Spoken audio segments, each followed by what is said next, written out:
కేంద్ర ప్రభుత్వం, కేంద్ర వ్యవసాయ శాఖ, కేంద్ర ఉద్యాన శాఖ, ఏదైతే వ్యవసాయ శాఖ అనుబంధంగా ఉన్న ఉద్యాన శాఖలు, తర్వాత పశు సంవర్ధక శాఖలు, ఇవన్నీ వ్యవసాయ శాఖ కిందనే ఉంటాయి కాబట్టి ఆ శాఖలు అందిస్తున్న పథకాలు విషయంలో 50 లక్షల రాయితీ గనక దాటితే రైతు సోదరులు పట్టణ ప్రాంతాల్లో భూములు తాకట్టు పెడితేనే బ్యాంకులు రుణం మంజూరు చేస్తామంటూ మెలగబెడతా ఉన్నాయి.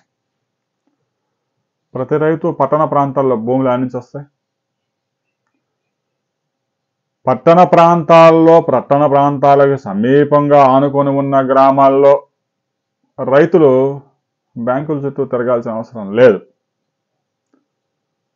దాదాపుగా 3,000 మంది రైతులు మై స్కీమ్స్ కింద కేంద్ర ప్రభుత్వం ఇస్తున్న గొర్రెలు, మేకలు, ఏదైతే ఆవులు, గేదెలు, కోళ్ళు ఇవి పెట్టుకునేందుకు దాదాపుగా 20 లక్షల నుంచి ₹1 కోటి వరకు రాయితీ ఇస్తా ఉంది.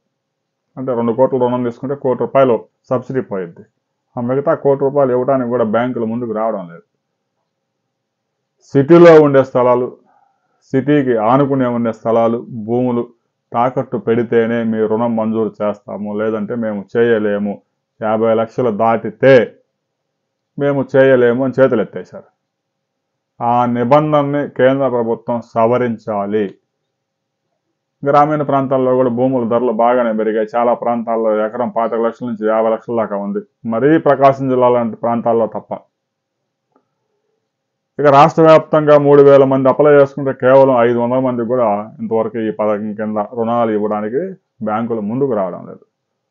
రాబోయే రోజుల్లో ఇదే నిబంధన కనుక కొనసాగితే రైతులకు తీవ్ర అన్యాయం జరిగే అవకాశం ఉంది. కేవలం పట్టణ ప్రాంతాలు, పట్టణ సమీపంగా ఉన్న గ్రామాల కొద్ది మందికి మాత్రమే ఈ పథకం ప్రయోజనం చేకూర్చే అవకాశం ఉంది. కేంద్ర ప్రభుత్వం ఇప్పటికైనా కళ్ళు తెరిచి ఈ పథకంలో ఉన్న లోపాలని సవరించాలి. రైతుకి భూమి ఎక్కడుంటే అక్కడ ఇవ్వాలి, కానీ పట్టణ ప్రాంతాల్లో భూమి ఉంటే ఇస్తామని బ్యాంకులు షరతులు పెడితే ఆ రైతుకున్న భూమిని పట్టణ ప్రాంతాలకు తరలించడం సాధ్యం కాదు. రాబోయే రోజుల్లో ఈ పథకంలో ఉన్న ఈ అత్యంత దారుణమైన నిబంధనల్ని సవరించాలి అనే విషయాన్ని ప్రతి ఒక్కరూ కామెంట్ చేయండి. మీకు కలిసిన ప్రజాప్రతినిధులు కూడా ఈ విషయాన్ని తెలియజేయండి.